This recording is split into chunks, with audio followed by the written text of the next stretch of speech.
KBR news కి స్వాగతం. జిల్లా జగ్గంపేట నియోజకవర్గ పరిధిలో పలు పదవులు చేపట్టి జగ్గంపేట ఎమ్మెల్యే జ్యోతుల నెహ్రూ అభిమానాన్ని పొంది ఆయన వెన్నంటే ఉన్న రాజకీయ సీనియర్ నాయకులు మార్చెట్టి భద్రం గత కొంతకాలంగా తెలుగుదేశం పార్టీకి దూరంగా ఉన్నారు. అయితే గండేపల్లి మండలం నీలాద్రిరావుపేట గ్రామంలో క్రిస్మస్ వేడుకల్లో మాజీ ఎంపీ తోటా నరసింహం ప్రక్కనే స్టేజ్ మీద మార్చెట్టి భద్రం దర్శనమిచ్చారు. ఈ కార్యక్రమానికి ముఖ్య అతిథిగా విచ్చేసిన తోటా నరసింహం మార్చెట్టి భద్రంపై ప్రశంసల వర్షం కురిపించారు. అయితే తెలుగుదేశం పార్టీకి దూరంగా ఉన్న మార్చెట్టి భద్రం వైఎస్ఆర్ పార్టీ తీర్థం పుచ్చుకోనున్నారా అని పలు అనుమానాలు వ్యక్తం చేస్తున్నారు. ఇటు మారుతూ ఉంటాం కాబట్టి అది సహజం. ఆ రకంగా వెళ్ళడం తర్వాత మా అన్నయ్య నుంచి ఉన్న తర్వాత నేను వచ్చిన తర్వాత నేను 2004లో ఎమ్మెల్యే అయిన తర్వాత మరి వారు పాపరత్నం గారు మరి జెడ్పీటీసీగా మళ్ళీ వెంటనే మరొకసారి ఎంపీపీగా భద్రం గారు మరి వైఎస్ ఎంపీపీగా మరి వారితో కూడా మరి ప్రోటోకాల్ ప్రకారం కానీ ఇతరత్ర కానీ చాలా సన్నిహిత సంబంధాలు.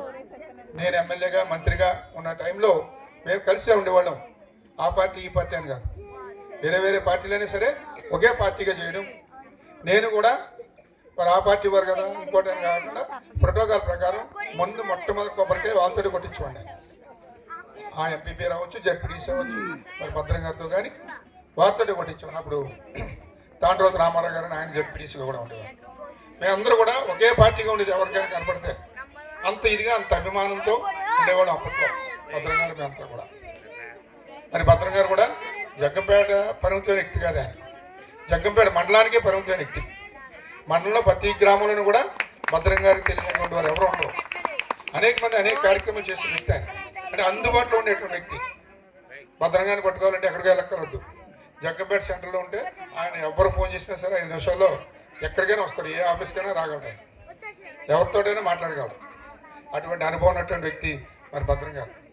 మరి జగ్గంపేట సెంటర్లో కానీ పక్క గ్రామాల్లో కానీ మంచి అందుబాటులో ఉండే వ్యక్తి అని పేరుంది. ఆయన అందుబాటులో ఎవరికైనా సరే ఎప్పుడైనా సరే అర్ధరాత్రి అయినా సరే ఫోన్ చేస్తే వెంటనే ఆయన అందుబాటులో కారు ఉన్నా లేకపోతే సైకిల్ బండి ఉన్నా సరే ఎవరినో తీసుకుని బండి మీద రావడం, ఆ పనులు చేయించడం కూడా జరుగుతూ ఉంటుంది. నాకు తెలుసు కాబట్టి నేను ఎమ్మెల్యేగా మంత్రిగా ఎంపీగా చేశాను. ఆ సందర్భంలో నాకు ఆ నియోజక పరిధిలో ఏం జరుగుతాయో తెలుసు కాబట్టి మరి భద్రం గారికి ఆ రకమైనటువంటి మరి అనుభవం ఉంది. మరి ఇందాక ఆయన రోడ్డు గురించి కూడా చెప్పారు. అదే రోడ్డు గురించి నిన్న పాస్టర్ గారు మా ఇంటికి వచ్చారు. పెళ్ళాక నన్ను ఆహ్వానించినాక ఈ చర్చికి ఆ రోడ్డు వేసారని అడిగాను. నేను రోడ్డు వేయలేదని ఇంకా అన్నారు. మరి ఇప్పుడు దాకా ఏం చేయగలుగుతున్నారండి బాబు, అన్ని చోట్లకి వేసేస్తున్నారు కదా సిమెంట్ రోడ్లు, మరి వేయించుకోవచ్చు కదా అని చెప్పాను కూడా. ఆయన బాబు తెల్లముఖం పెట్టారు, వేస్తాను కదా ఇందా భద్రం గారు అన్నట్టుగా నేను అడుగుదాం అనుకున్నాను. అందరూ వెళ్ళిపోయారు అట్టుకన్నారు. మరి ఎందుకు అక్కడ ఏమైనా ఉందో మరి తెలియదు కానీ ఆ రోడ్డు పడలేదు. అప్పటి నుంచి అలాగే ఉంది.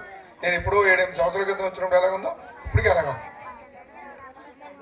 మరి సర్పంచ్ గారు కూడా చెప్తాను నేను తప్పనిసరిగా మరి మీకు ఎంత 3 నెలలు ఉన్నట్టు టైం, 3 నెలల చివరి రోడ్డుకి రోడ్డు వేసి ఎలాగ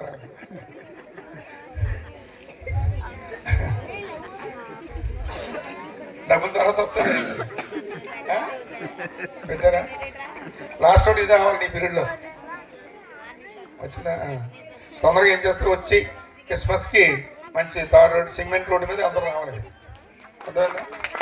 నడిచి రాకుండా సిమెంట్ రోడ్డు మీద ఇక్కడికి వచ్చి కారు బండ్ల మీద కానీ సైకిల్ అవ్వచ్చు లేకపోతే కార్ల మీద వచ్చే కార్ల మీద దర్జాగా రావాలి. ఆ రకంగా మరి ఈ రోడ్డు కూడా వేస్తే అంటే అందరూ వచ్చేవాది కాబట్టి అందరికి ఉపయోగపడేది.